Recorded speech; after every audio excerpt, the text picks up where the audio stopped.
우리 심령을 터치해 주시옵시고 주님 앞에서 우리와 같이 춤출 수 있게 하셔서 감사합니다. 주님 보시기에 너무나 부끄러운 것이 많고 약한 저희들입니다. 그래도 불구하고 하나님 앞에서 애와 같은 심령으로 춤을 추며 주님 앞에 모든 것을 내려놓았사오니 하나님 그 심령을 깨끗게 하시고 저는 세임없고 독수리같이 높이 올라갈 수 있도록 인도하옵소서. 그냥 신령들에게 하나님 다시 한번 성령으로 충만케 채워주십시오. 이제는 뒤로 돌아보지 않게 하시고 앞을 향해서 나갈 수 있도록 도와주시옵소서. 현대를 향해서 나가길 원합니다. 주님 계신 것을 바라보며 늘 주님을 생각하며 십자가를 기하고 나가길 원합니다.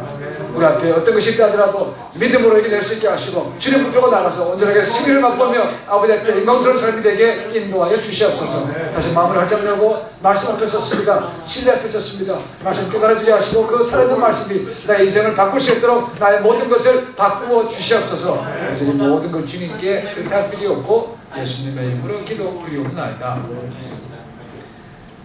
감사합니다. 하나님 앞에서 이와 같은 모습으로 무너지는 것이 쉽지 않습니다. 다윗이 참 대단하다고 생각합니다. 춤추는 예배자 다윗이라고 얘기합니다. 백성들이 보든 말든 누가 뭐라든 간에 앞에서 너무 좋으니까 춤출 수밖에 없는 그런 예배자. 오늘도 그런 예배자를 하나님께서 찾는다고 생각합니다. 많은 경우 참 주님 앞에 올 때 가식적인 모습들이 너무 많죠. 저 사람이 나를 어떻게 생각할까? 내가 손드는 모습, 내가 눈물 흘리는 모습 어떻게 생각할까? 그거 신경 쓰느라고 어떻게 보면 예배를 잘 못 드리는 거죠. 하나님은 그걸 원치 않고 나와 하나님과의 1대1 관계를 원하십니다. 그래서 여러분들 예배 드릴 때 좀 우리 시각도 바뀐다고 생각합니다. 남을 평가할 때도 꼭 그런 모습을 보지 않게 하시고 우리가 그런 시각이 바뀌어야 하는 사람도 좀 부끄럽지 않게 할 수 있는데 자꾸 옆에서 딴지를 거니까 그런 사람조차도 부끄러워 자꾸 위축될 수밖에 없는 것이죠. 그래서 예배가 하나님께서 보시기에 정말 살아있는 예배 될 수 있도록 같이 기도하고 같이 준비할 수 있으면 좋겠습니다. 하나의 말씀 같이 보겠습니다. 한 절입니다. 잠언 29장 18절입니다. 잠언 29장 18절 한 절 같이 보겠습니다. 29장 18절 제 것으로 구약성경 941쪽에 있습니다.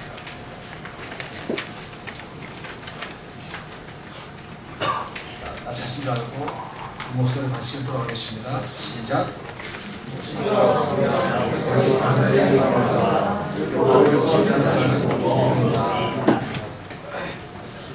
잠언이라는 말씀은 솔로몬이 가장 성령으로 충만할 때, 지혜가 충만할 때 썼던 것이 잠언이고, 그 하나님을 떠나서 방황하다가 마지막 죽기 전에 남긴 것이 전도서입니다. 이 잠언과 전도서는 완전히 비교가 되죠. 굉장히 비교되는 거예요.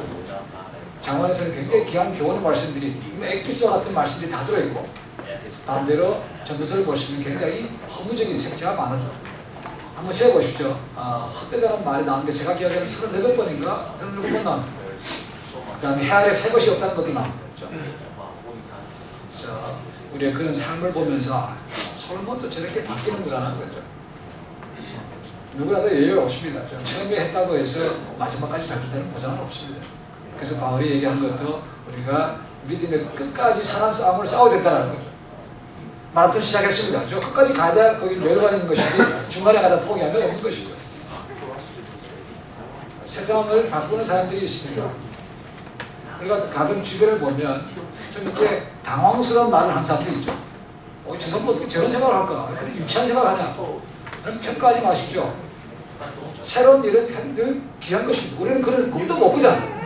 근데 남에 대해서 너무나 쉽게 얘기하냐? 그런 황당한 일이 어디냐라고 평가해서 굉장히 잘못입니다. 그렇죠? 어쩌면 만약에 하나님께서 그런 꿈들을 지금 우리가 보기에는 황당하지만 그걸 하나님 소리되면 어떻게 합니까? 언젠가 반드시 이루어지는 거죠. 그렇죠? 근데 우리는 그것을 못 보니까 그래 뭐 그래 라고 얘기합니다. 하나님께서 한 사람을 통해서 세상을 변화시킵니다. 놀라운 일입니다. 1774년에 영국의 존 애담스라는 사람이 있습니다. 그 사람은 영국과 영국 국왕과 영국 국회에서 이렇게 얘기했습니다. 여러분 앞으로 13개 주가 독립해서 한 나라를 이룰 시대가 올 것입니다 하고 했습니다. 의회든 국회든 그걸 누구도 믿지 않았습니다. 근데 그로부터 2년 뒤에 미국 합중국이 생겼습니다. 1789년입니다. 윌리엄 윌버포스라는 사람이 있습니다.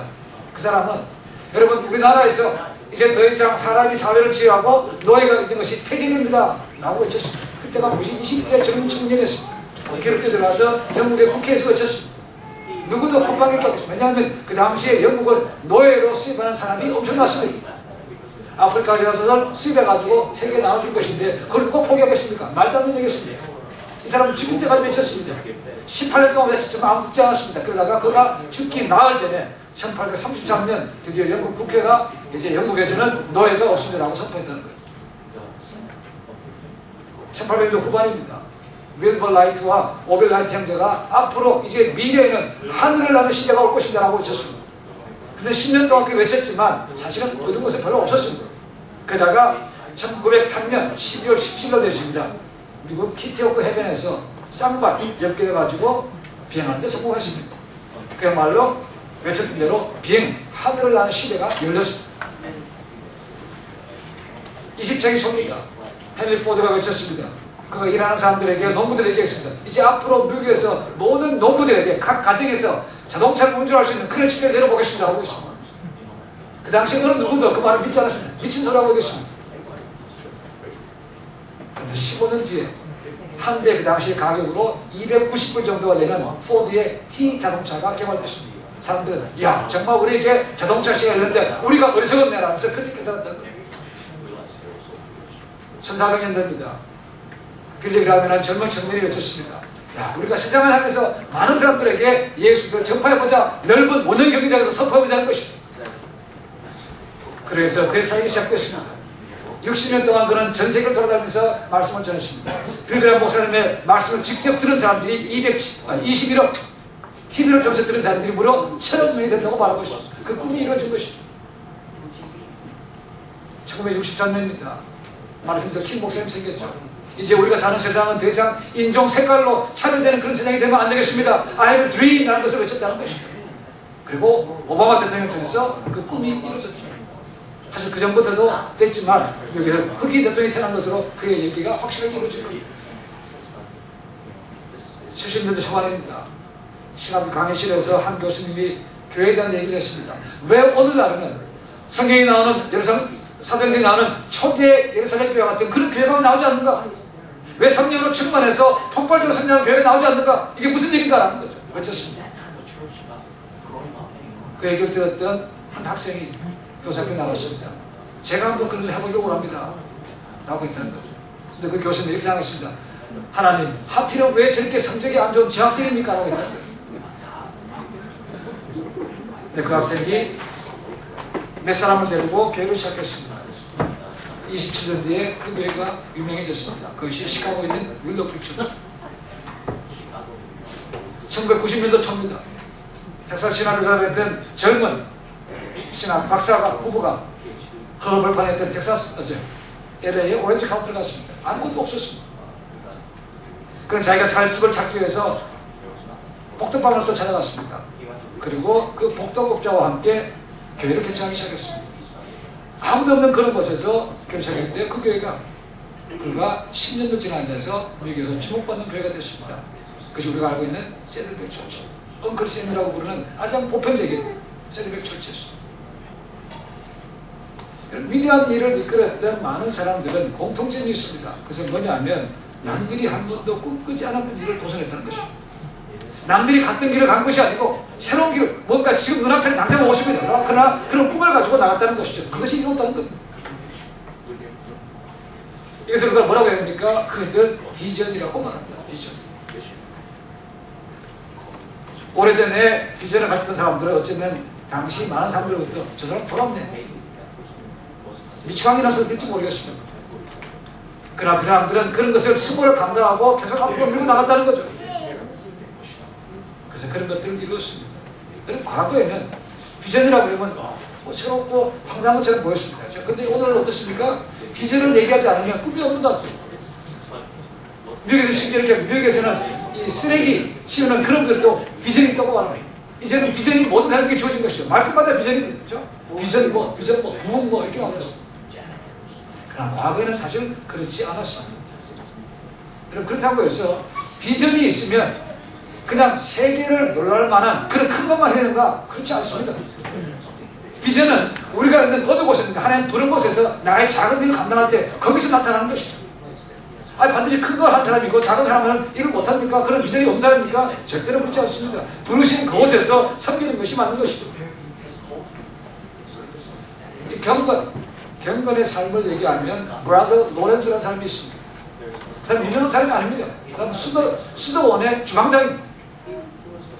근데 많은 사람들은 그 사람 볼 때마다 주방에서 설거지하고 요리하는 그 사람 볼 때마다 저 사람은 정말 경건하다는 것입니다. 그럼 얘기합니다. 24시간 난 하나님과 교통하고 있다는 것은 설거지하면서 하나님과 교제합니다. 청소하면서 하나님과 교제한다는 것이죠. 누구라도 수도적인 누구도 관계없이 누굴 보더라도 브라더 로렌스는 훌륭한 하나님과 동행하는 사람이라는 것이죠. 이런 사람들이 꿈을 가진 사람들이죠. 꼭 반드시 그렇게 된다는 얘기는 아닙니다. 오늘 본문을 보시면 하나님께서 솔로몬을 통해서 말씀하십니다. 묵시가 없는 백성은 방자에 행한다고 말하고 있습니다. 이 묵시란 말을 다른 말로 바꾸면 비전이라고 되어 있고 어떤 데 보면 레볼레이션이라고 되어 있습니다. 그래서 ASB 때 보시면 비전이라고 되어 있고 킹제임스나 NIV 때 보시면 레볼레이션이라고 되어 있습니다. Where there is no vision, the people are unrestrained라고 되어 있습니다. 방자해한다는 게 뭔 소리입니까? 고삐 풀린 망아지처럼 지 멋대로 한다는 겁니다. 이것이 그렇게 됩니다. 근데 자꾸 얘기하면 이 말씀은 묵시가 비전이 없으면 결국 멸망까지 간다고 말입니다. 꿈이 없으니까 죽는 것이죠. 그러면 비전이 뭐길래 이게 없으면 인생을 제 멋대로 사는 거라는 거죠. 비전에 많은 정의들이 있습니다. 저는 가장 좋아하는 것이 비전이 이겁니다. 하나님의 관점으로 인생을 보는 것이 비전이라는 거죠. 나의 관점이 아닙니다. 다른 사람의 관점이 아닙니다. 세상의 관점이 아니고 하나님이 인생을 어떻게 보시는가 그것이 비전이라는 거죠. 그러니까 바꿔 얘기하면 하나님을 품는 사람이 가장 큰 비전을 가진 사람이죠. 따라서 비전을 가진 사람은 남들보다 멀리 볼 수 있는 거죠. 지금 눈에 보이지 않습니다. 마치 히브리서 10장 1절에 나오는 것처럼 믿음의 정의가 뭡니까? 믿음은 바라는 것들의 실상이고 보지 못하는 것들의 증거라는 거죠. 믿음은 직접 눈에 보는 거 보고 뭐 하는 것에 저 사람 믿음이 있다고 말하지 않습니다. 믿음은 미래지향적입니다. 그렇죠? 앞으로 나가고 있는 것이죠. 지금 아무것도 없고 그러니까 남들 보면 저 사람 미쳤다는 것이죠. 비전은 그런 것들입니다. 그러나 마음속에 확신이 있는 거죠. 그림이 그려진다는 것이죠. 지금 안 보입니다. 그러나 비전이 있는 사람은 그것이 그려지는 거죠. 마음속에 그려지니까 앞으로 보고 나갈 수밖에 없는 것이죠. 그래서 비전인 사람은 미래지향적이고 긍정적이고 행동할 수밖에 없는 것이죠. 그런 사람들을 보십시오. 절대로 어렵지는 않습니다. 그렇죠? 이런 말이죠. 저 사람 참 싹수가 있다는데 싹수가. 비전이 있다는 말은 미래가 보인다는 거. 싹수가 있다는 것입니다. 하나님은 그런 사람을 통해서 역사하고 있다는 것이죠. 반대로 뭡니까? 그런 것이 없는 사람들은 그저 무사 안일주를 지내는 것이죠. 자기 육체를 따라가게 됩니다. 눈에 보이는 것밖에 못하는 거죠. 안 보이면 뭡니까? 그거 안 됩니다. 못합니다. 미래가 없는 거죠. 그죠? 앞이 안 보이면서 무조건 안 되는 것입니다. 그러나 미래지향적인 비전을 가진 사람들은 안 보여도 나갈 수가 있다는 것이죠. 비전이 없으니까 사람 인생을 그냥 마음대로 사는 것이죠. 노세, 젊어서 노세. 그게 뭐는 겁니다. 그러나 꿈인 사람은 그렇게 살 수가 없습니다. 그래서 많은 사람들이 비전을 얘기한 이유가 바로 거기에 있습니다. 그러면 우리가 기본적으로 비전을 얘기할 때 우리가 알아야 될 사항들이 있습니다. 첫 번째는 뭐냐면 비전은 드림이 아니라는 것입니다. 꿈이 아닙니다. 물론 때로는 미국 같은 데서는 비전과 드림을 같이 보기도 합니다. 그러나 엄밀하게 영국에서는 구별하고 있다고 말하고 있습니다. 우리가 똑같은 예를 보면 말씀도 킴 목사님이 I have a dream 얘기할 때는 그것은 드림이 비전과 똑같다는 미국에서는 그게 혼동을 주지만 영국은 더 다르게 생각하겠습니다. 영국에 수장을 지냈고 언젠가 우리나라를 방문했던 마가렛 대처 여사가 있습니다. 그분이 정확하게 이 비전과 드림의 차이를 이렇게 얘기했습니다. 비전은 실현 가능한 결과를 수별하는 데 비해서 꿈은 꿈으로 끝나는 경우가 많다는 것입니다. 그러니까 비전은 반드시 이루어진다는 거죠. 그러나 반대로 꿈은 뭡니까? 깨고 꿈 깨라는 것은 반대로 이루어지지 않고 그냥 끝나는 거죠.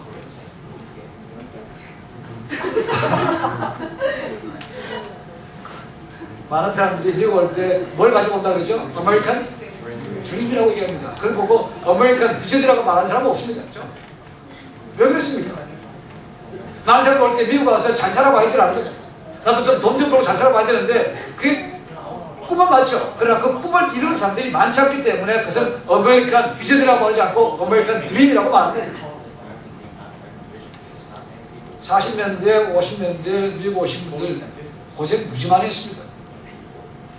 인종차별 당했죠. 심지어는 먹을 양식이 없어서 이런 뭡니까 캣푸드, 개나 고양이들 먹는 음식도 그걸 먹었다는 겁니다. 먹을 양식이 없었어요. 그러면서 아침 저녁으로 두 잠을 떴습니다. 그러면 새벽기도 드렸습니다. 이렇게 해서 그리 말하는 미국에서 성공한 사람들이 많지는 않지만 소수의 사람들이 있습니다. 꿈은 똑같이 꾸고 왔지만 이룰 수 있는 사람들이 많지 않기 때문에 아메리칸 드림이라고 그러지 아메리칸 비전이라고 말하지 않는다는 것입니다.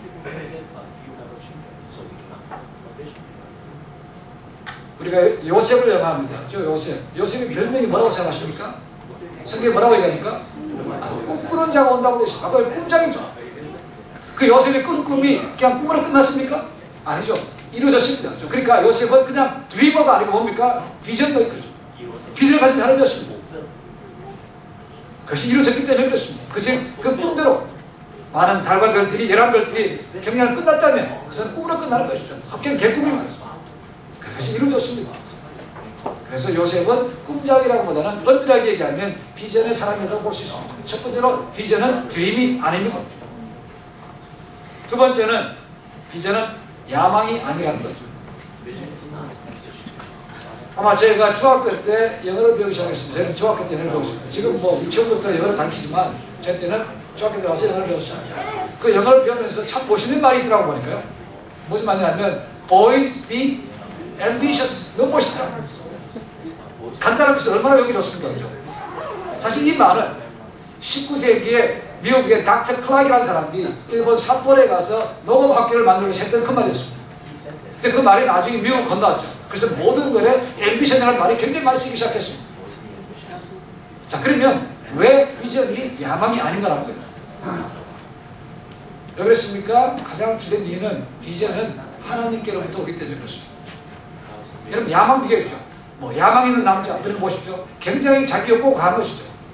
야망은 하나님 뜻입니까? 아니면 자기 뜻입니까? 자기 뜻이죠. 내 욕망을 이루는 것이죠. 그러니까 내 욕망을 이루기 위해서 남 잘못되는 거 괜찮습니다. 남의 인격 괜찮습니다. 무너뜨려도 내만 될 수 있다면 하는 것이죠. 그것이 야망인 것이죠. 반대로 비전은 하나님께 도왔습니다. 그래서 나도 잘 되고 남도 함께 잘 되는 윈윈이 뭐라고요? 그것이 비전이라는 것이죠. 많은 경우 야망은 자기의 목적만 이루기 때문에 진짜 남과는 아무 상관이 없습니다. 내 것만 이루면 됩니다. 그래 하나님은 절대 그걸 원치 않죠. 하나님은 더불어 잘 되는 것을 원하시는 것이죠. 너도 잘 되고 나도 잘 되는 것이죠.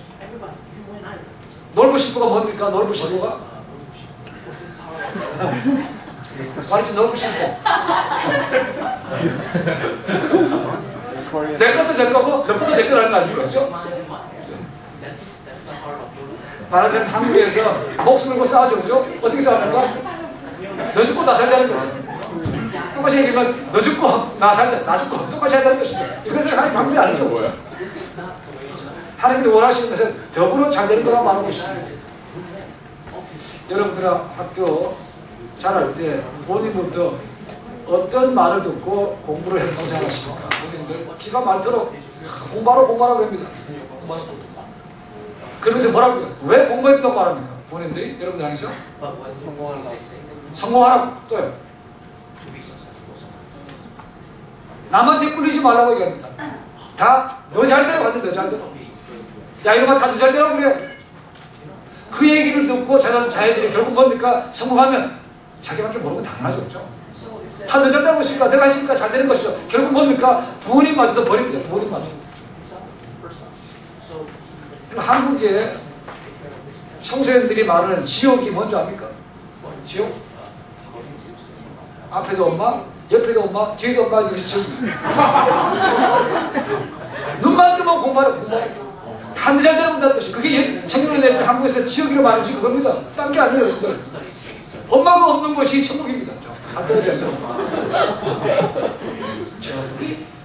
그렇게 자녀들 공부하려고 공부 잘 됐습니다. 나중 되면 부모를 보니까 저놈 자식 어떻게 된 거야? 누굴 닮았어요? 누굴 닮았습니까? 당신이 그렇게 시키면.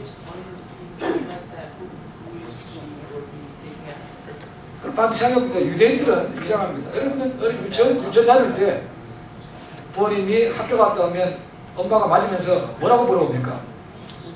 오늘 학교 가서 뭐 배웠으라고 물어봅니다. 그렇죠? 뭘 배웠어요? 유대인들은 그렇게 물어보지 않습니다. 나는 오늘 학교 가서 무슨 질문을 했으라는 거예요. 그 유대인들은 우리 한국 부모처럼 다 너 잘 되라고 그런다 이거 막 그렇게 말하지 않습니다. 그들이 가르치는 가장 주된 교육은 시험합니다. 시험화. 신명기 6장 4절부터 9절 나옵니다. 하나님은 너희를 택하셨다는 거죠. 그래서 너희는 그분을 마음을 다하고 목숨을 뜻을 사랑하고 당연히 너가 하는 모든 것이 영광이 되라는 것이죠. 그럼 유대인들 뭡니까? 그 창대하신 하나님께서 나를 선택하셨기 때문에 나도 그분께 잘해서 영광된다는 것이죠. 그래서 공부든 학문이든 모든 분야에서 뛰어난다는 것이죠. 나를 사는 것이 아닙니다. 하나님 영광을 위해서 공부한다는 것이죠. 이게 동기부여가 되는 것이죠. 그럼 공부를 왜 해야 되는가? 그 동기부여가 참 중요한 것이죠. 너 혼자 잘 되라고 하는 것은 아닙니다. 그렇죠? 조금 더 높이 올라가고 조금 더 존재하고 그것이 꿈이 되면 결국 자기 인생만 치고 자기 주변에 있는 병자까지 다 망할 사람들이 그런 사람들이 포스트하고 잘 듣습니다. 배워서 남주하는 거죠. 공부해서 남주하는 거 아닙니까? 이것이 어떻게 보면 비전의 삶이라는 거죠. 반대로 야망은 뭡니까? 오직 내 거만 이러는데 그 사람 누르고 올라가야 됩니다. 그러니까 한국이 경쟁사회라는 것은 남을 누르고 올라가야 되는 것이죠. 그래서 뒤에서 가십거리를 만들어야 되고 뒤에서 씹어야 되는 거예요. 그게 얼마나 참 답답한 세상입니까? 모든 사람을 동등하게 보지 못하고 어떻게 하면 그 사람이 올라갈 수 있을까? 뒤를 피해갈 수밖에 없고 그렇죠? 그러니까 사회가 얻지 못하는 것이죠. 야망의 사회는 항상 피를 튀기게 되고 음모가 많고 사람들 앞에 피곤하게 되고 사람들 피를 다는 것이죠. 그러나 야망이 아니고 비전을 가진 사람들이 많으면 더불어 잘 되는 것이 사회가 얼마나 좋습니까? 유대인들은 구약에 보시면 이런 법이 있습니다. 유대인들은 자기 동족에게 돈을 빌려주되 이자를 받지 말라는 겁니다. 그러니까 지금도 유대인들은 자기 동족이 타주에서 이것을 옵니다. 그러면 자기 사람들이 돈을 빌려줍니다. 그래서 사업을 하고 이것을 실제로 만들어줍니다. 그런데 빌려주면서 받을 생각을 하지 않습니다. 근데 받은 사람은 뭡니까? 내가 성공해서 반드시 갖는다는 거죠. 그래서 유대인들이 가는 곳은 항상 윈윈이 더불어 잘 되는 것이죠. 같이 세워진다는 것이죠. 반면에 우리 한국 사람은 부끄럽게도 어떻습니까? 같이 망해야 돼요. 누구 잘 되는가 그러면 그 옆에다가 그 앞에다가 똑같은 거 찾아가야 됩니다. 같이 망해야 돼요. 여러분 이 원리는 선교제가 똑같습니다. 선교제가. 외국 선교사님들은 가면 그 교파와 관계없이 나라에 관계없이 이렇게 만나서 얘기합니다. 내가 지금 이 지역을 커버하고 있으니까 당신 저기서 커버하시고 이게 나눕니다. 그렇죠? 한국 교회는 그렇지 않습니다. 똑같은 교단이에요. 근데 교회 이름은 다릅니다. 그러면 그 옆에다가 똑같이 짓습니다. 그래서 중국이든 이런 데 가면 이 사람들이 돈 맛을 알아가고요. 신앙이 아닌 돈에 따라서 이곳저곳 왔다 갔다 하는 사람이 책임도 많습니다. 누가 책임입니까? 한국 사람들이 이렇게 만들었어요. 선교가 갈 때 하나님의 이름으로 가는 것이 아니고 우리 교단 이름, 목사 이름으로 간다는 것이죠. 하는 거 없어요. 하나님의 주시는 비전은 결코 그렇지 않습니다. 같이 더불어 잘 되는 것입니다. 첫 번째로 비전은 드림이 아닙니다. 두 번째 비전은 앰비션, 야망이 아닙니다. 세 번째는 비전은 성령 하나님을 통해서 우리에게 주어집니다. 오늘날 비전의 말이 참 많이 들어가지만 참다운 비전을 말하는 것은 그렇게 쉽지 않습니다. 내가 남들보다 조금 앞서가서 했다고 해서 그것이 꼭 비전은 아닙니다. 비전은 반드시 하나님부터 와야만 됩니다. 그래서 비전을 갖기가 쉽지 않은 것이죠. 언뜻 보기에는 저것이 비전인지 야망인지 구별이 쉽지 않습니다. 조금 지나고 보면 그 사람의 행동을 보면 우리가 금방 판단할 수 있습니다. 남과 더불어 잘 되길 원하고 남과 활동하는가 아니면 독불장군처럼 남을 무시하고 올라가는가 그건 간단하게 판단할 수 있습니다. 진짜 비전이라는 것은 하나님께서 오기 때문에 우리가 사실 어떻게 보면 영적으로 본다면 쉽게 알 수 있습니다. 하나님의 영은 비전은 교수라든가 마케팅 하는 사람이라든가 똑똑한 사람은 주는 것이 아닙니다. 누구에게 주신다고요? 하나님의 사람에게 주죠. 그것은 많이 배웠든 못 배웠든 상관없습니다. 구약시대를 보시면 좀 다르죠. 구약시대에 보시면 하나님께서 왕, 제사장, 그 다음에 또 뭐였습니까? 선지자, 그 다음에 이스라엘을 가장 어려웠던 사사들에게 말씀을 주셨죠. 너에게 대라는 것입니다. 제일 약한 사람을 들어서 가르치시는 자는 방법이었습니다. 그들에게 주어졌습니다. 근데 그 나라가 혼란할 때는요, 비전이 잘 나타나지 않았습니다. 사무엘이 태어날 때 있을 때가 엘리라는 제사장이 있었습니다. 그렇죠? 그 엘리가 역발이 어떻게 보면 속간 말하면 역발이 없는 제사장이었습니다. 사무엘상 3장 1절에 이런 말씀이 나옵니다. 아이 사무엘이 엘리 앞에서 여호와를 섬길 때에는 여호와의 말씀이 희귀하여 이상이 흔히 보지 않더라. 여기서 말하는 이상이 비전입니다. 영적으로 타락했던 시대에는 하나님께서 비전을 보지 않았다는 겁니다. 그런데 그 꼬맹이 사무엘에게 비전이 있다는 겁니다. 사무엘이 하나님 앞에서 자랐더라고 표현하고 있습니다. 그 말씀을 좋아합니다. 우리 올 어린이들 때 얘기합니다. 본인들 내 자녀 어디 앞에서 자라고 있습니까? 우리 자녀 컴퓨터 앞에서 자라고 있더라. 우리 자녀 이게 뭡니까? 아이패드 앞에서 자라더라.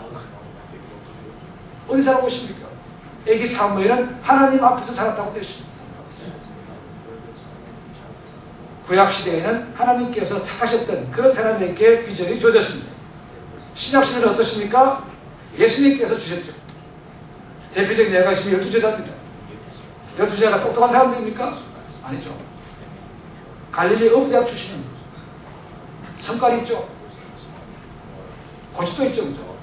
그런 사람이 성경에 줬다는 거죠. 그들에게 비전이 주어지니까 그들이 꿈이 바뀌었죠. 예수님께서 제자를 부를 때 꿈을 준 것이 뭡니까? 너희는 더 이상 어부가, 고기 낚는 어부가 아니고 뭐라는 겁니까? 사람을 낚는 어부가 되라는 것이죠. 그것이 하나님의 주시는 것이. 그래서 그들은 다 고기 잡는 걸 버리고 예수님 따라갔죠. 사람을 낚는 어부가 되라. 이것을 아주 악용한 사람들이 있습니다. 누구냐면 한국에 70년대, 80년대 많았던 강남 제비들입니다. 강남 제비, 뭔지 아시는 제비들? 경찰에 잡혀왔습니다. 남자들이 할 일이 없어서 그래 아줌마 등쳐먹냐? 그랬더니 제비들이 그랬다는 거 아닙니까? 자기는 성경에 하나님 말씀을 실천한다는 거 아닙니까? 사람 낚는 어부가 됐다는 거. 그래서 사람 낚았다는 거 아닙니까?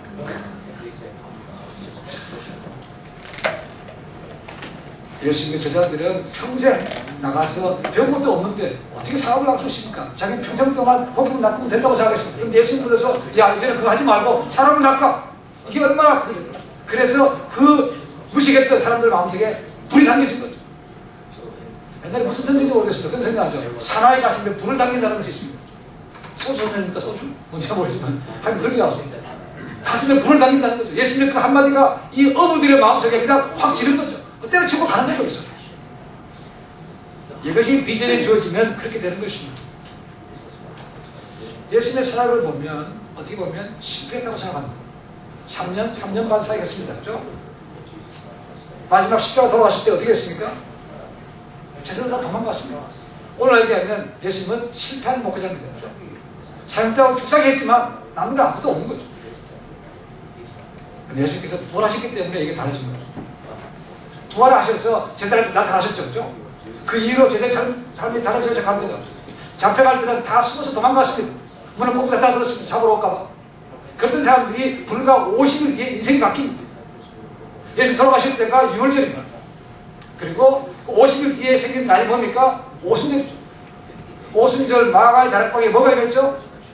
성령 주신 다음에 인생이 바뀌었습니다. 그렇게 숨어져 있던 제자들이 당당하게 나가서 야 죽이려면 죽여. 예수님을 증거하지 않을 수가 없다는 것이죠. 그 부활과 성령 때문에 제자들의 인생이 완전히 바뀐 겁니다. 예수님은 완전히 다시 뛰기 시작한 거죠. 그렇죠? 성령님이 그들에게 주셨다는 거죠. 이 마가의 다락방 오순절에서 임했던 성령님은 구약의 예언의 성취죠. 가장 먼저 예언된 것이 요엘서입니다. 요엘서 2장 28절 29절에 이렇게 되어 있습니다. 그 후에 내가 내 신을 만민에게 부어주리니 너희 자녀들이 장래일을 말할 것이며 너희 늙은이는 꿈을 꾸며 너희 젊은이는 이상을 볼 것이며 그때 내가 또 내 신으로 남종과 여종에게 보여줄 것이다. 내 신을 만민에게 보여준다고 됐다는 것이죠. 그것이 마가의 오순 다락방에서 성취가 된 것이죠. 보셨습니다. 그거 되니까 뭡니까? 사람이 확달라지는 것이죠. 죽음이 더럽지 않습니다. 나가서 주님을 전할 수밖에 없다는 것이죠. 잡아가는 것입니다. 죽이라면 죽이라는 거죠. 비전이 채워지면 죽음 같은 거 아무런 문제가 될 수 없다는 거죠. 사도행전 2장을 보시면 이 땅에서 역사적인 사건이 기록되어 있습니다. 그렇죠? 무식했던 베드로 사도들이 성령을 받으니까 학교다 갔죠. 그리고 나가서는 나도 전하기 시작합니다. 요즘 얘기하면 굉장히 멋있는 얘기입니다. 요즘 얘기하면 세계에서 제일 빵빵한 목회자 12명이 딱 서 있고 베드로가 데리고 설교하는 거죠. 전도 설교하는 겁니다. 그날 설교했을 때 베드로가 외쳤습니다. 여러분, 당신들이 죽였던 예수님이 메시아가 맞습니다라는 거죠. 여러분, 회개하십시오라는 거죠. 그때 그 설교 듣고 하루에 몇 명이 들어왔습니까? 남자만 3,000명인 거죠. 남자만 3,000명. 그 뒤에 보시면 5,000명이 들어왔습니다. 5,000명. 그 뒤에 또 보니까 숫자가 너무 많아. 그래서 허다한 무리가 돌아왔다고 되어 있는 것이죠. 사도행전의 저자가 누구죠? 누굽니까? 루크입니다. 직업이 뭐죠? 성경에 나와 있습니까? 의사라는 말이 나와 있습니까? 어디 있습니까? 골로새 보면 나옵니다. 의원 누가라는 말이 나옵니다. 자, 의사는 다른 사람보다 관찰이 굉장히 예리합니다. 그러니까 누가가 보는 입장에서는 야, 3,000명, 5,000명 이제 너무 많아 허다 부리고 왔다는 것이죠. 그러니까 오늘 얘기하면 이 초대 예루살렘 교회는 졸지에 수만 명이 모이는 메가철치가 된 것이죠. 예수님이 말씀하신 대로 너희가 성령을 받으면 내가 할 수 없는 더 큰 일도 한다는 것이죠. 예수님 설교했을 때 몇 명이 왔습니까? 안 왔습니다. 그렇죠? 저들이 성령 받고 나니까 그 대단한 것이죠. 와, 성령이 주어지면 목숨 걸고 하게 되고 하나님 역사를 나타난다는 것이죠. 살아남는 어부가 이루어진 것이죠. 그렇죠? 예수님의 꿈이 이루어진 겁니다. 그걸 보니까 계속해서 복음을 전하지 않을 수가 없는 것이죠. 비전은 이루어집니다. 그러나 그 비전을 이루어진 데는 우리가 원하는 데 금방 팍팍팍 이루어지는 것은 아니죠. 비전을 이룰 때는 그게 많은 대가를 치러야 될지 모르겠습니다. 하나님께서 믿음의 조상 아브라함을 불렀습니다. 내가 너로 씨를 준다는 거죠. 그 씨가 하늘의 별만큼 땅의 모래만큼 바다의 모래만큼 많다고 그랬습니다. 그 씨를 받는데 몇 년 걸렸습니까? 25년 걸렸습니다. 25년. 그 25년을 못 기다리고 13년쯤 편법을 썼죠. 그죠? 자기 아내의 여종과하고 관계를 가졌습니다. 그 아들 낳았죠. 그 아들 이름이 무엇입니까? 이스마엘이죠. 그리고 10년 뒤에 25년째 100세에 사라는 몇 살이죠? 아브라함하고 사라가 몇 살 차이입니까? 10년 차입니다. 번역하면 다 합니다. 10년 차입니다. 그죠? 아브라함이 능력이 있는 사람이죠. 10년 차 아들을 그린다는 것은 능력이 있는 겁니다. 10년 뒤에 낳은 아들이 이삭입니다. 오늘날 중동 전쟁이 누구와 누구의 싸움입니까? 이스마엘의 후손과 이삭의 후손 싸움이죠.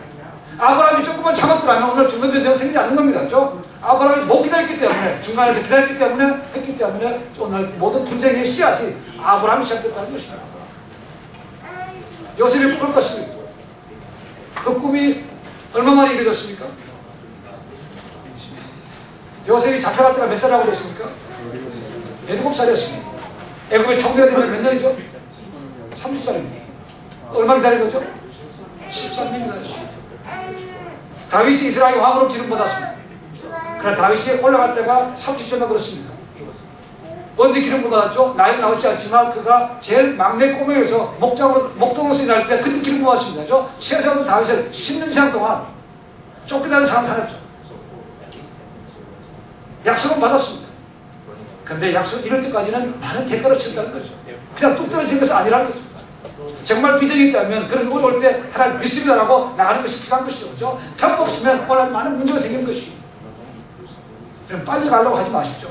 이렇게 얘기합니다. 빨리 가면 이스마엘이고 늦게 가야 이삭이라고 말합니다. 말 되죠? 그렇죠? 뭐든지 빨리 가면 좋지 않습니다. 빠른 게 아니고 뭐라고요? 바르게 가는 것이죠. 바르게. 인생은 속도가 아니라고 했습니다. 인생은 뭡니까? 방향입니다. 방향. 제대로 바른 방향에 간다는 것이죠. 예수님의 꿈은 이루어졌습니다. 하나님 지금도 하나님의 사람에게 그 비전을 보여주신다는 겁니다. 제가 2006년도입니까? 처음 기억이 정확히 안 나는데요. 코스타에 갔을 때 그 코스탄 시간이 있죠. 코스탄. 그 중에 한 분이 나와서 감정을 하더라고요. 그런데 그분의 성함이 최광철이라는 최광철. 휴스턴에 있는 휴스턴 서울침례교회 안수입자님이신데요. 볼클리저로 그랬습니다. 토목과학 출신이요. 그분이 그때에 미국에 백태이라는 기업이 있습니다. 백태. 미국이 백태 기반이 됩니다. 저 거기에 최초로 아시아 부사장이 됐습니다. 제가 와서 강정합니다. 그게 처음에 오면서 이렇게 됩니다. 제가 유학의 푸른 꿈을 가지고 태평양 건너올 때 비행기 안에서 제가 꿈을 세웠다는 거죠. 어떤 꿈인가? 내가 과연 미국에서 어떻게 될 것인가? 자기 나름대로의 계획을 세웠다는 것이죠. 나의 결혼 생활, 나의 직업, 나의 부모님에 대한 그런 것. 그래서 많은 것을 자기가 꿈을 꾸고 왔다는 것이죠. 그리고 그로부터 한 15년 뒤에 그레이드를 먹여봤다는 것이죠. 그레이드를 먹였더니 A-B 플러스 정도 됐다는 거예요. 그 꿈이 이루어졌다는 거죠. 그 꿈이 아니었죠. 그죠? 그게 비전이었다는 것이죠.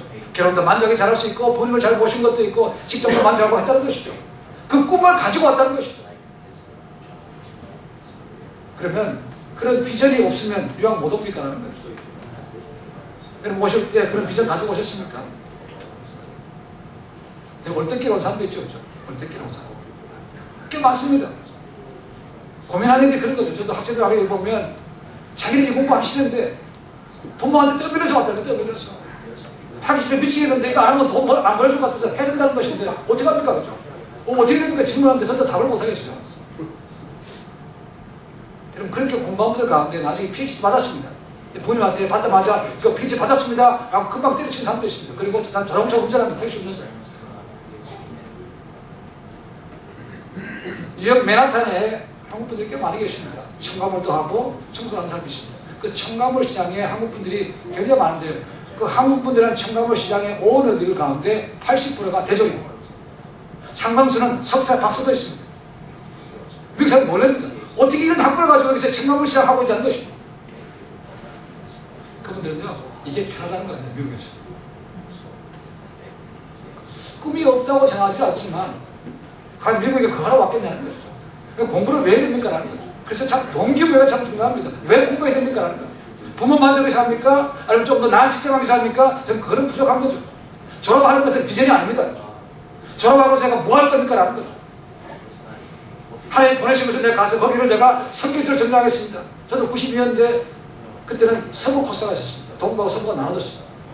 LA에서 바이올라 유니버시티였습니다. 그때 김동호 목사님이 그거죠. 김동호 목사님이 고직을 점령을 했습니다. 여러분 올라가라는 얘기. 그 새끼 올라가서 뭡니까? 낮아지라는 얘기. 낮아서 섬기십시오. 거기서 파워가 생긴다는 겁니다. 저는 이렇게 얘기합니다. 학생들에게. 그럼 저수지가 있습니다. 댐이 있죠. 댐에서 물을 떨어뜨려서 전기를 일으킵니다. 그 전기는 뭐에 비례하죠? 물의 양과 높이의 차이죠. 일단은 물을 많이 가져야 되는 것이죠. 그래서 그 높이가 떨어질 때 그 낙차만큼 파워가 생기는 거죠. 우리 예수님께서 뭡니까? 가장 높은 곳에서 가장 낮은 곳에 오신 거죠. 그 파워만큼 생긴 거 아닙니까? 그래서 여러분들 올라가시라는 얘기. 올라가셔서 대신에 낮아서 섬기면 거기서 파워가 생기는 거죠. 이명박 대통령이 되기 전에 한국의 큰 교회에서 뭐 했습니까? 주차장에서 관리했습니다. 와, 이 교회는 어떻게 된 게 국회의원이 시장이 주차장 관리하고 있어요. 남들 그때는 거 아닙니까? 지미 카트 있습니다. 지미 카트. 그분은 국정 대통령이 있을 때보다는 리타이어한 다음에 훨씬 더 떴습니다. 그분은 리타이어한 다음에 두 가지를 했습니다. 하나는 헤비타트를 한 것이죠. 헤비타트. 그걸 만들어서 전 세계 돌아다니면서 섬겼습니다. 그냥 옷 다 벗어버리고 이게 목숨 차고 못 박았습니다. 그거였죠. 또 한 번은 뭐였습니까? 그거는 대통령이 있을 때부터 한 거였습니다. 항상 주일 되면 자기가 썼던 조지아에 있는 교회에 가서 뭐였습니까? 썬데이 스쿨 지쳐요. 지금도 하고 있습니다. 그 지미가 그것 때문에 그 교회는 항상 관광객들이 많이 온다는 거예요. 전직 대통령이 계속 하고 있다는 거예요. 지금 낮아서 섬기는 것이죠. 그죠? 그때 타워가 생기는 것입니다. 여러분 공부할 때 올라가십시오. 올라가셔서 그 다음에는 낮아서 섬기십시오. 그때 정말 하나님께서 와 어떻게 저런 분이 저렇게 할 수 있을까? 도대체 당신 뭐 때문에 그렇습니까? 그때 나는 예수님 때문에 그렇습니다. 그분이 섬기라고 했을 때 나 섬깁니다. 이럴 때 하나님이 자연적으로 정해질 것이죠. 그래서 선교는 뭐라고요? 삶이라는 것입니다. 삶이고 선교라는 겁니다. 그것이 꿈이 된다는 것이죠. 좀 더 좋은 직장 이런 것은 아닙니다. 그렇죠? 어쩌면 오늘날 하나님의 말씀대로 남녀 모든 사람에게 예정인 남자한테 성령을 부어주고 예언을 한다는데 오늘날 못합니까? 하는 거죠. 준비되지 않아서 그렇습니다. 제가 봅니다. 바울의 마지막 편지인 디모데후서를 보면 그런 얘기 나옵니다. 하나님 앞에서는 금그릇, 은그릇, 질그릇이 있다는 거죠. 그 하나님께서 그 재질이 금이냐 은이냐 그걸 중요한 것이 아니고 무슨 그릇을 쓴다는 겁니까? 깨끗한 그릇을 쓴다는 게 깨끗한 그릇. 아무리 금으로 은을 만들었지만 안이 더러우면 그거 담아 먹겠습니까? 안 먹죠. 근데 보채는 돌그릇, 나무그릇입니다. 근데 깨끗합니다. 그럼 거기 담을 거라는 거죠. 하나님 쓰시는 것은 누가 중요한지 안 쓰고 그 사람이 깨끗한가 보는 것이죠. 그래서 거룩함이 우리의 가장 큰 목표가 된다고 볼 수 있습니다. 하나님을 닮아가는 거룩함이야말로 내가 쓰임받을 수 있는 가장 기본적인 자세가 되는 거죠. 우리 그거 준비해서 하나님에게 주시옵소서. 하나님 뭡니까? 너는 깨끗하게 한다면 깨끗하게 한다. 내가 더러워서 못 주겠다는 말입니다.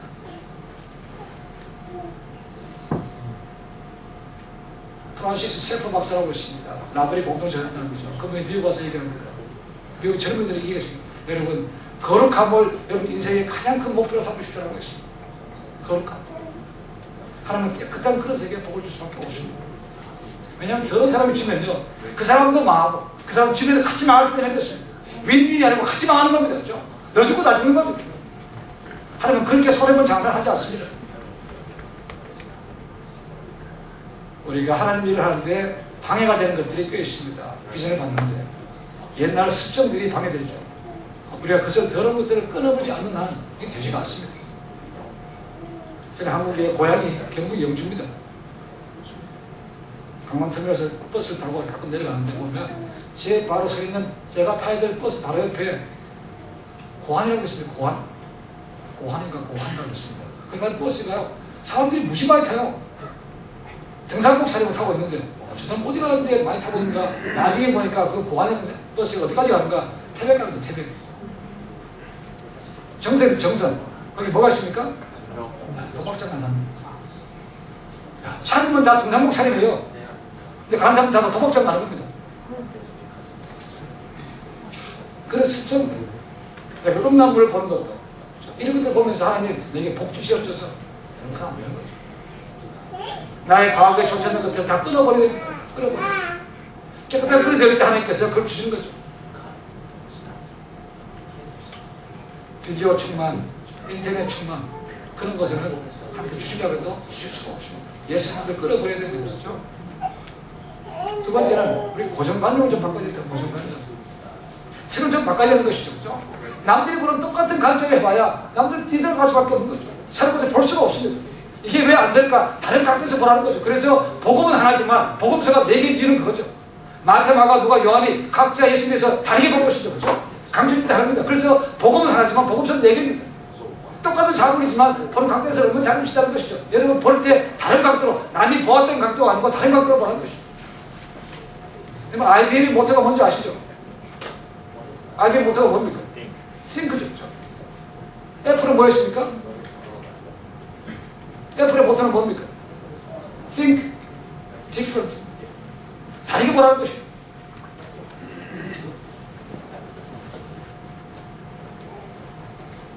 구글의 모토는 뭔지 아십니까? 구글? 젊은 사람들이 가장 하고 싶어하는 기업체가 구글입니다. 구글의 모토가 뭔지 압니까? Don't be evil입니다. 대단합니다. 인터넷상에서 이루어지기 때문에 얼마나 잠들 수 있지만 깨끗하다는 것입니다. 그렇죠? 구글의 모토가 그겁니다. 그리고 스티브 잡스가 우리가 많은 경우에 젊은 사람들의 아이콘이라고 말하죠. 아이콘이라고 말하는데 생활 보면 그렇게 좋지 않게 많이 드러나죠. 그렇죠? 스티브 잡스가 잘 아시는 여러분은 포트랜드 오레곤에 있는 리드라는 대학교에 칼리지에 다녔습니다. 양부모 밑에 자라서 양부모님이 돈을 모았던 모든 걸 털어서 겨우 한 학기밖에 못 다녔습니다. 학기 다니면서 너무 죄책감이 들었습니다. 학교를 그만뒀어요. 근데 거기서 배우고 싶은 과목이 하나 있더라는 것이죠. 그것이 폰트입니다. 폰트. 그래서 한 학기 동안 자기 친구 방에서 땅바닥에 잠을 자면서 음식이 없어서 캔 팔아서 지금도 오레곤에서는 캔 팔면 5센트 줍니다. 5센트. 그걸 팔아서 먹었습니다. 그리고 주일 날에는 한 몇만 원 걸어가면 공짜로 받는 데가 있습니다. 그렇게 해서 한 학기를 다니면서 폰트를 배웠습니다. 결국 그것이 뭡니까? 애플의 맥킨토시 나오는 그런 모든 오늘의 바탕이 된 것이 그겁니다. 서체. 어떻게 이렇게 됐습니까? 스티브 잡스가 젊었을 때 책을 하나 봤습니다. 그 책이 뭐냐면 만약에 내가 내일 죽는다 하면 라는 책입니다. 그러니까 그게 생각하는 거예요. 젊은 나이에 보십시오. 내가 내일 죽는다면 오늘 뭐 할 것인가 하는 거죠. 여러분 내일 죽으면 오늘 뭐 하실 겁니까? 여전히 전과 똑같이 인터넷 보면서 야 재밌는 거 찾고 있겠습니까? 맛있는 거 보러 가겠습니까? 내일 죽으면 여행도 못 갑니다. 그죠? 내일 죽는다면 내 인생에 가장 귀한 일을 할 수밖에 없다는 거죠. 스티브 잡스는 내가 내일 죽는다면 오늘 뭐 할 것인가? 그런 마음으로 내게 주어진 시간을 최대한으로 이용했다는 거죠. 루스타임이 없었다는 거죠. 그래서 자기 아버지 그라지에서 말하는 맥케터시가 이루어진 거죠.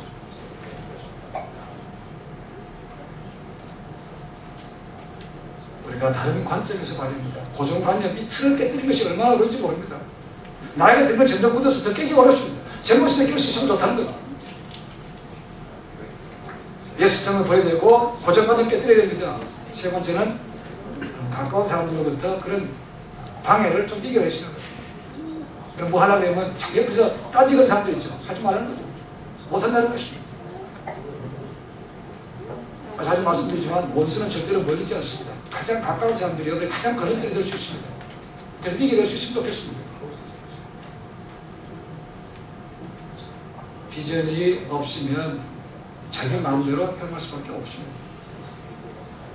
그 얘기 한번 그러면 자꾸 비전 하는데 그 비전을 어떻게 우리가 까다로워 할 수 있을까 합니다. 그냥 가만히 기도하면 이렇게 주시는 거예요. 우리가 기도도 하겠지만 내 삶 속에서 한번 얘기 들어보겠습니다. 성경에 보면 하나님의 세움 받은 하나님의 사람들에게 어떻게 비전이 생겼는가라는 거죠. 첫 번째 모세입니다. 모세가 태어날 때는 히브리 사람들이 노예로 지낼 때였습니다. 그리고 모세는 선택받았습니다. 그렇죠? 이 이집트가 당시에 세계 최대 나라이기 때문에 자주 외국에 나가서 전쟁을 하게 됩니다. 많은 경우에 자국의 군사가 외국에 나가 싸울 때 만약에 이 히브리 사람들이 잘못해서 폭동을 일으키면 나라가 굉장히 위험해지는 것이죠. 그래서 남자가 많이 태울 때 히브리 산파들에게 야 앞으로 남자 태어나면 죽여. 여자만 살려나가는 거죠. 그때 하나님께서 성경 말씀 보시면 그 산파 부하와 식구라에게 하나님께서 은혜를 주셔서 모세를 살렸다고 되십니다. 그렇죠? 그리고 왕한테 거짓말했습니다. 부모님 남겨졌죠. 정확히 모세가 몇 세까지 지는지 모릅니다. 그렇죠? 그래서 지난 다음에 그 사람에게 우니까 숨길 수가 없습니다.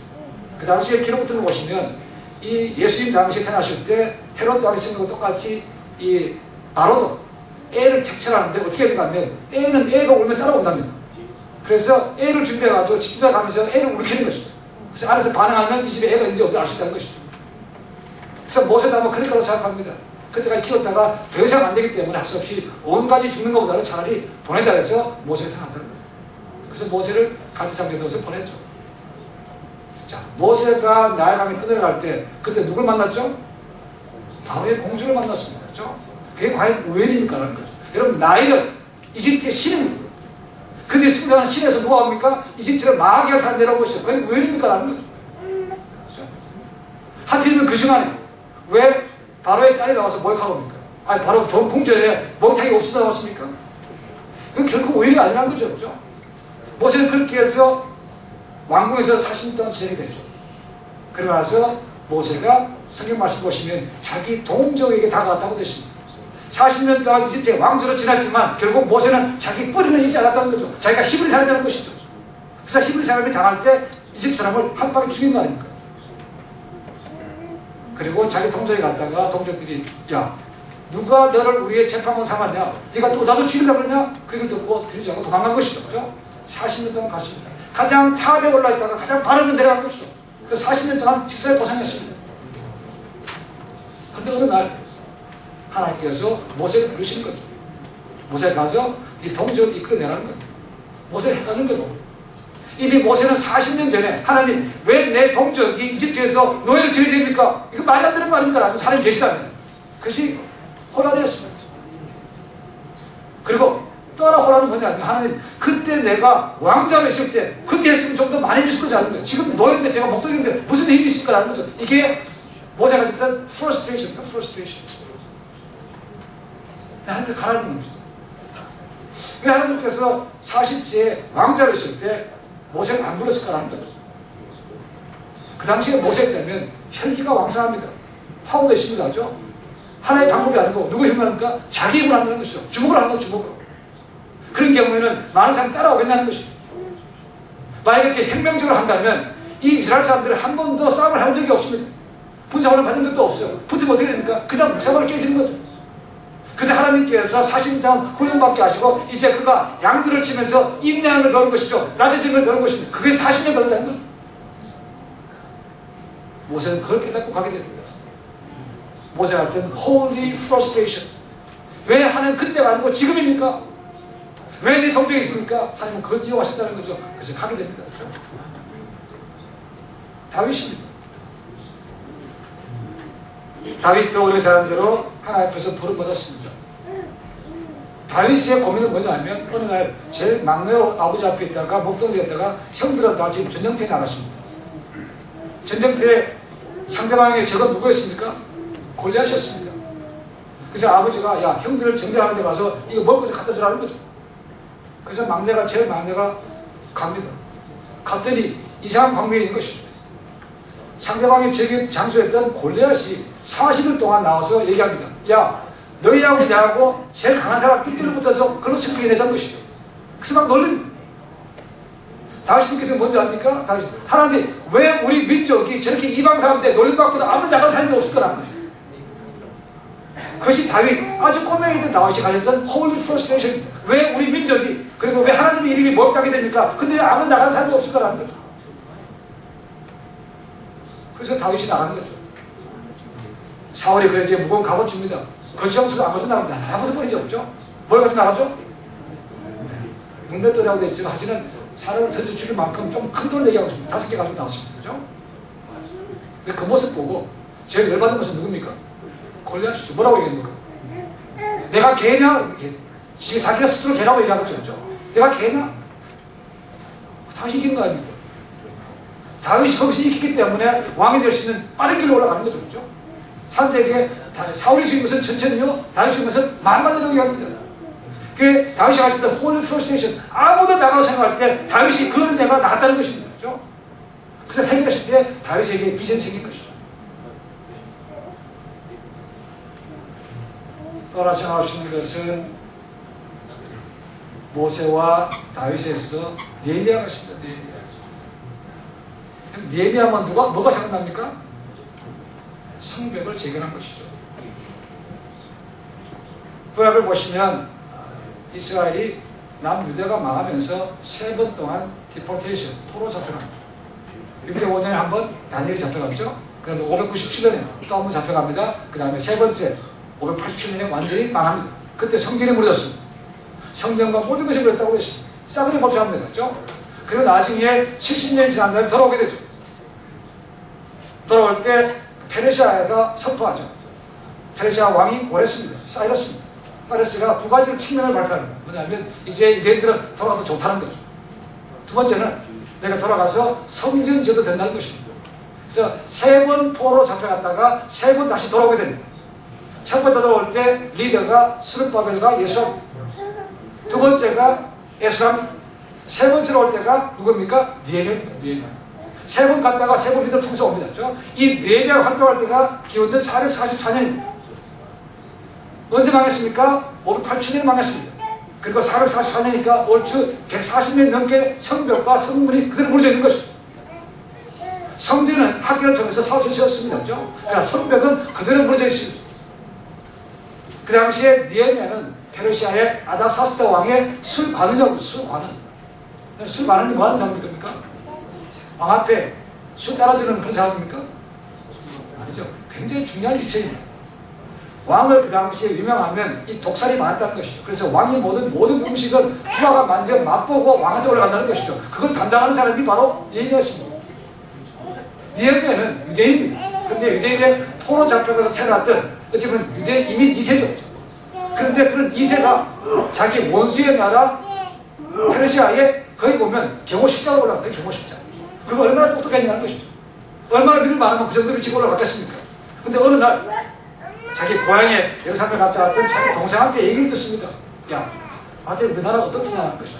그러니까 느헤미야는 이방 땅에 살고 있었지만 다니엘과 똑같이 나의 뿌리가 이스라엘 땅에 기다렸다는 것이죠. 자기 나라에 관심이 많았다는 거죠. 그래서 야, 갔더니 어떻느냐 그랬더니 동생이 얘기합니다.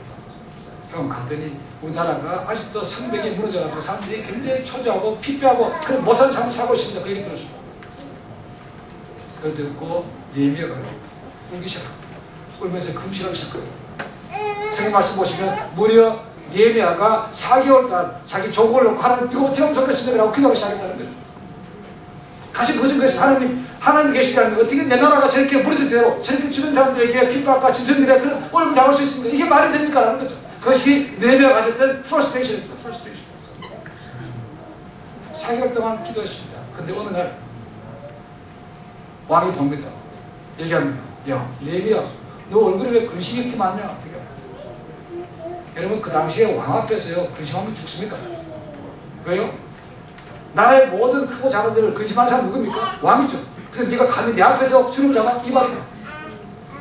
근데 얼마나 왕이 제대로 봤으면 느헤미야가 너 얼굴 수십 많은데 무슨 걱정이냐고 물어보는 거죠. 그때 성경 말씀에서 나옵니다. 느헤미야가 그 질문서에게 잠깐 하늘에서 하나님께 묵도하고 있어요. 묵도. 그 시간에 하나님, 때가 왔습니다. 내가 무슨 말 해야 됩니까? 기도하고 얘기했다는 것이죠. 느헤미야 4개월 동안 기도만 한 것이 아니었습니다. 구체적으로 계획을 세웠습니다. 쫙 얘기하는데, 왕이 얘기하는데, 바로 나가는 거죠. 왕이 보니까, 얘는 뭐가 준비됐네. 그냥 보내주는 거 아닙니까? 기도만 하고 무조건 기다린다는 거 아닙니다. 그죠? 느헤미야는 자기 나름대로 계획을 다 세웠습니다. 왕 앞에 딱 기회 왔을 때 쫙 프레젠테이션을 합니다. 그러니까 왕이 감동 먹는 거죠. 그냥 보내준 거죠. 그의 모든 계획은 느헤미야가 예루살렘을 갔습니다. 도착하자마자 혼자서 밤에 말 타고 성벽을 도는 겁니다.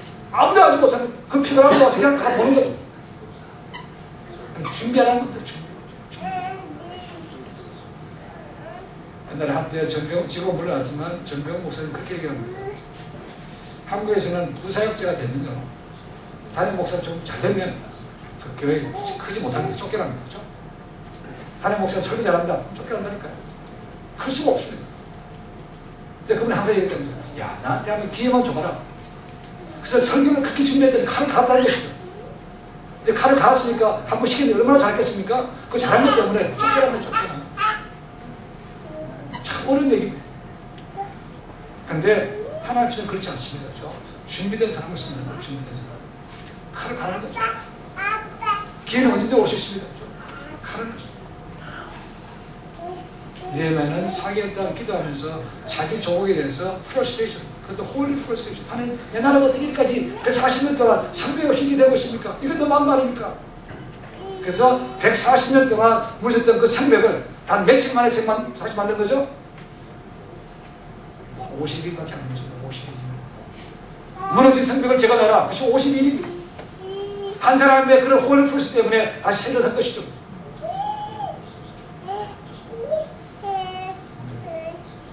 밥 피어스라는 사람이 있어요. 피어스? 혹시 들어보셨습니까? 이 사람은 비즈니스맨입니다. 이분이 한번 출장 갔다가 보는데 아프리카는 못 산대. 줄이 길게 서 있더라는 거죠. 근데 대부분 애들입니다. 이게 무슨 줄이야 봤더니 먹을 양식이 없어서 양식을 타러 온 줄이라는 거죠. 근데 앞에서 자, 오늘은 양식이 배급이 끝인다라는 거죠.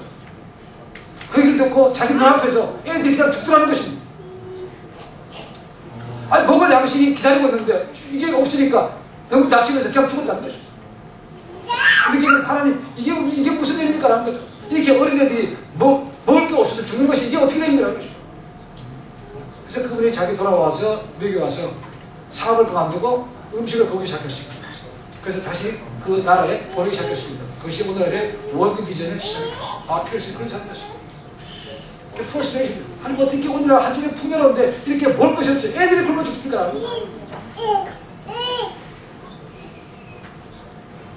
아까 말씀드렸던 빌 하이버스 목사님이죠. 윌라프림 처치.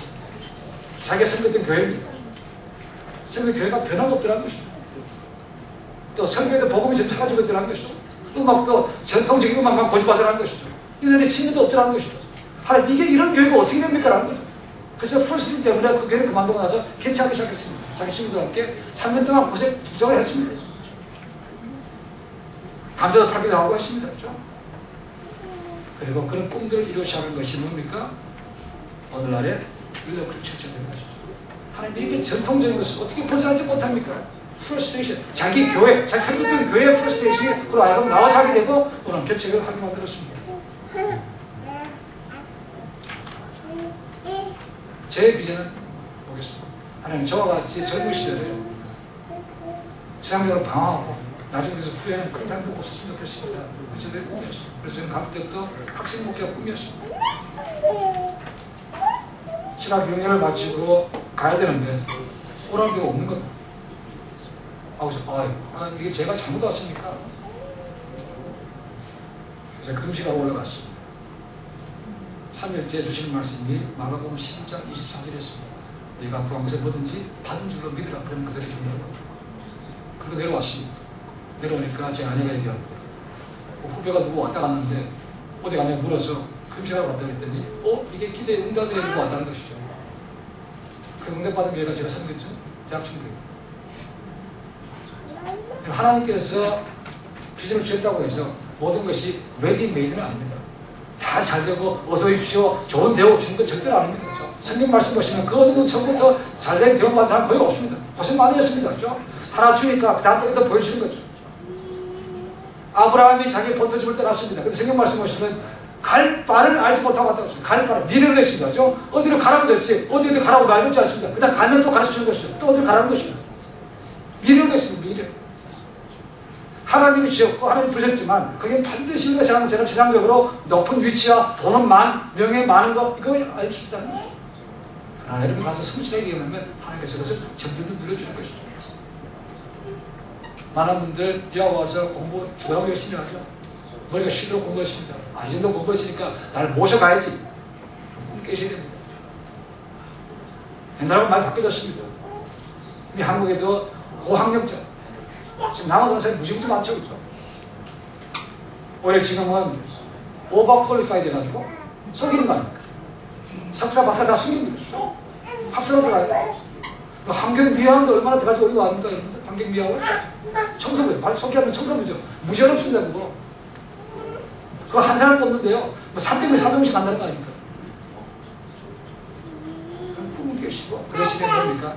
낮아지십시오. 하나님 이렇게 열심히 공부했는데 하나님 앞에 쓰임받는 한 분 되기를 원합니다. 여러분 그것이 프러스트레이션이 꿈이 되면 그 다음부터 쓰시는 거죠. 처음부터 높이라고 생각하지 마십시오. 낮에서 올라간다고 생각하십시오. 그럴 때 하나님께서 분명히 쓰신다고 생각합니다. 비전이 왔다면 뭡니까? 기도하셔야 됩니다.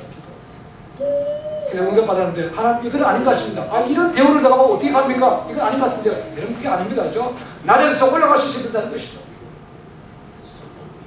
비전은 반드시 좋은 게 아닙니다. 그래서 기도부터 하시라는 거죠. 비전의 사람은 항상 자기보다가 하나님 나라와 이것을 먼저 생각하는 것입니다. 함께 나누는 것이죠.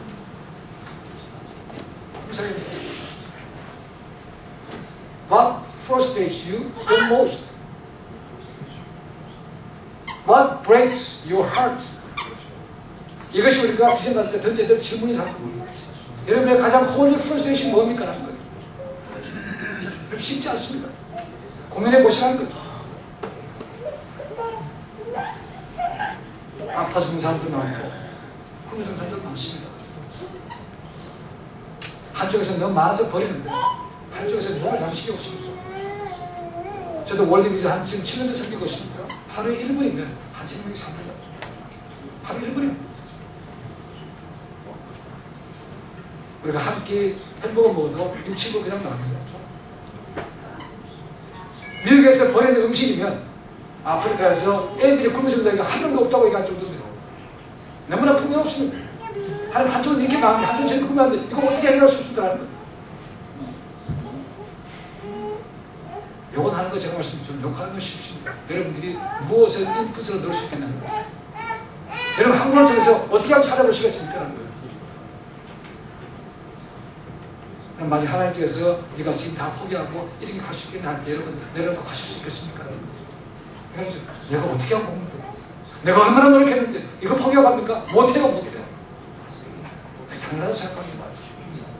하나님 주신 꿈을 하나님 순종할 때 이루어지는 겁니다. 아무리 받았지만 하나님 이거 아닌데요 라고 노하면 꿈은 이루어지지 않는 겁니다.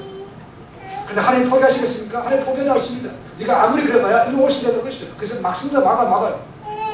결국 와야 됩니다. 애들 하면 얘기하면 그러죠. 이거 할래? 안 한대. 노 합니다. 그죠? 얘기하죠. 맞고 할래? 그냥 안 돼. 맞고 안 한대. 하나의 방법은요, 그렇지 않습니다. 하나님은 여기 70m 막아요. 말 때는 여기 가야 됩니다. 그죠? 끝까지 버티면 결국 소용밖에 없습니다. 그리고 다 맞다가 끝에 가서는 주로 두 손 들고 옵니다. 나오죠. 쉽지는 않습니다. 꿈은 크게 가지는 게 맞습니다. 근데 그 꿈이 내가 원했던 것과 다르다고 할 때는 비교해 보시라. 하나님 이런 거 받았는데 이게 할 뜻이 맞습니까? 기도할 때 확실히 오면 이제 크게 가십니다. 마음의 교회에 대해서 풀써 있습니까? 아까 연극거리가 그렇게 많이 나오는데, 그죠? 교실 이런 것들이 있는데, 우리가 벗어낸 게 참 많습니다. 처음 온 사람들에게 어떻게 하면 다가갈 수 있는데 갔는데, 요즘 전도하기 얼마나 어렵습니까? 한 영혼 받기 얼마나 어려운데요? 그 열심히 해서 몇 년 동안 공부해서 온 사람을 갖다가 단 몇 마디의 교회 다시는 안 나오게 만드는 그런 논업 능력이 은사받은 사람이 교회에 꽤 많습니다. 와, 능력 대단하죠, 그죠? 단 몇 마디에 다시는 평생 상처받아서 안 나오게 만듭니다. 그런 사람들이 교회 직분자들입니다. 젊은 영혼들 우습게 생각하고 있죠. 이러니까 교회가 얼마나 프러스트레이션. 하나님 이게 도저히 어떻게 하면 좋겠습니까? 원수가 없는 것을 성경에 하나님께서 한다고 하십니다. 하나님 저 입 막아주시옵소서. 바울은 얘기합니다. 야, 무덤 열렸네. 무덤. 입이 열리면 무덤이 열린다고 되겠습니다. 무덤이 열리면 무슨 냄새가 납니까? 악취밖에 들어가 있어요. 악취. 교회에서는 참 너무 많습니다. 답답하게. 이렇게 얘기하죠. 제가 뭐 기성교회를 까는 건 아니지만 이렇게 얘기합니다. 기성교회에 묵은 닭들이 많다고 해서 묵은 닭. 묵은 닭의 특징이 뭔지 압니까? 우선 질겨서 맛도 없어요. 두 번째는 알도 못 나면서 먹는 건 제가 먹어요. 그리고 알는 닭을 쪼기도 쪼아요. 이게 묵은 닭은 그래서 전혀 덕이 안 됩니다. 근데 오늘 묵은 닭들이 무지 많다는 거죠. 뭐지 하려면 방해합니다. 하지만 못한다는 거죠. 못해요. 아, 불가능한데요. 그런 교회에서 발전이 있겠습니까? 그걸 가졌던 사람이 아까 말했던 교회가 하려고 있어요. 아니, 이게 하는 교회가 맞습니까? 라는 거예요. 그래서 교회를 개최합니다. 목사님도 마찬가지입니다. 하나님 캠퍼스에 죽어가는 영혼들이 이렇게 많은데 기성교회에서는 외면하고 있다는 거죠. 저희도 마찬가지로 저희 동네 가면 학생들 얘기합니다. 학생들은 돈도 안 돼, 쟤들은 돈도 안 돼. 무슨 말인지 알죠, 그죠? 그런 곳에서 꿈을 가지고 하는 것이 쉽지 않습니다. 하나님께서 되면요, 복은 주십니다. 때를 맞아 하나님께서 피를 채워주십니다. 한 번도 제주한 적은 없습니다. 그것이 믿음이죠. 그렇죠? 여러분, 뭘 가지고 많이 그렇게 혼란이 옵니까? 무엇이 여러분 마음을 가슴 아프게 합니까? 여러분, 그것이 여러분의 비전이 될 수 있다는 것입니다. 하나님 기도하셔서 비전을 받으시고, 어려울 때 영혼을 귀하게 하시고, 영혼을 구하는, 영혼을 낚는 하나님의 귀한 일꾼 되시기를 주님을 간절히 축원해 드립니다. 기도하겠습니다. 강철왕 카네기가 있습니다. 카네기 사무실은 항상 초라한 그림이 하나 걸려 있습니다. 썰 물에 나갔을 때 그냥 해변가에 걸려 있는 그런 뱀입니다. 근데 거기에 뭐라 써 있는 거 이렇게 써 있습니다. 언젠가 밀물은 밀려왔다. 나는 그때 바다로 나간다. 밀물이 올 때가 있습니다. 그렇죠? 그 기회를 놓치지 않고 나간다는 것이죠. 그것이 카네기의 꿈이었습니다. 그 초마한 꿈이 나중에 이루어졌기 때문에 항상 가는 그곳에는 다 걸어놓고 한다는 것이죠. 비싼 그림도 아닙니다. 명화도 아닙니다. 그것이 카네기의 꿈이었습니다. 내가 밀면 되면 언젠가 바다로 나간다. 내가 이곳에 와서 공부하고 있지만 내가 고생하고 있지만 나간다는 것이죠. 여러분 1, 2년 못 나간다고 해서 잘 되는 거 아닙니다. 그죠? 여러분 시간이 너무 빨리 나가야 되는데 나이 됐는데 모두 해야 되는데 너무 고민하지 마십시오. 그것 때문에 오히려 조금만 때문에 망칠 수 있습니다. 천천히 가더라도 제대로 가면 할 수 있습니다. 하나님께서 쓰셔야 되는데 누가 막을 겁니까? 그죠? 막을 사람 아무도 없습니다. 주여 제가 여기까지 왔나이다. 아까 말씀드렸지만 졸업이 우리의 비전이 아닙니다. 그럼 졸업하고 나서 뭐 하겠습니까? 그럼 어디 보는지 그곳에 내가 선비를 삼고 내가 그곳에서 하나님 나라를 전파하겠습니다. 이영기 전사님 아시죠? 내려놓은 음식 썼습니다. 두 번째는 한 것이 뭐죠? 더 내려놓은 것입니다. 세 번째는 뭡니까? 함께 걷는 것이었습니다. 그래도 많더라는 거죠. 그래서 하나님께서 함께 가자는데 그냥 간다는 것이고, 내가 가자면 가고 서면 서는 것이죠. 그것이 꿈을 가진 사람의 순종한 삶이죠. 그렇죠? 어디 아직도 우리가 내려놓지 못한 것이 많지 않습니까? 이것 때문에, 그런 때문에 모든 것이 막히지 않습니까? 이성과의 관계도, 또 부부지간의 관계도, 부모 자녀와의 관계도, 아니면 교회에서 다른 지체 관계도 막히지 않습니까? 라는 거죠. 하나님 우리가 더불어 잘 되고 왔습니다. 윈윈. 여러분 하는 것이 남을 위한 것이고 상대방에게 상처를 준 것이면 그것은 하나님의 방법이 아닙니다. 더불어 잘 돼야 되는 것이죠. 내가 죽어야 할 수 있습니다. 하나님 내게 가장 고난이 뭡니까? 다시 한번 하나님 주신 꿈을 알고 내 인생 다시 한번 거기에 걸어보기를 원합니다. 내 꿈이 새지 않게 하시고 꿈을 확실하게 하니 보여주시옵소서. 그렇게 해서 같이 드리겠습니다. 기도하겠습니다.